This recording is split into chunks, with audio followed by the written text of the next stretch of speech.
Guys, welcome to my channel Karthik KV1416. ఈరోజు అయితే నేను ఎయిర్పోర్ట్కి వచ్చాను.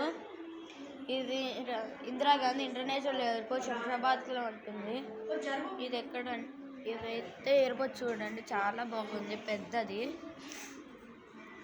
ఇదిగోండి మా మమ్మీ హాయ్ చెప్తుంది ఫ్రెండ్స్. మళ్ళీ ఇక్కడ వచ్చి చాలా పెద్ద ఎయిర్పోర్ట్, చాలా బాగుంది, నాకు నచ్చింది. ఫస్ట్ టైం ఎయిర్పోర్ట్ ఎక్కుతున్నాను. డాడీ హాయ్ చెప్పు డాడీ. మళ్ళీ ఇప్పుడు అయితే చాలా పెద్ద ఎయిర్పోర్ట్. మా చెల్లి అయితే హాయ్ చెప్తుంది ఫ్రెండ్స్, కెమెరా తీస్తుంది. పెద్ద పెద్ద ఎయిర్పోర్ట్ ఫ్రెండ్స్. ఇప్పుడైతే మనం ఫ్లైట్కి వెళ్ళిపోదాము. చాలా పెద్దగా ఉంది మన ఫ్లైట్. మన వచ్చేసి గేట్ నెంబర్ 20. ఇప్పటిదాకా సెక్యూరిటీ చెక్ అయిపోయింది. Thank you for watching this video. Bye.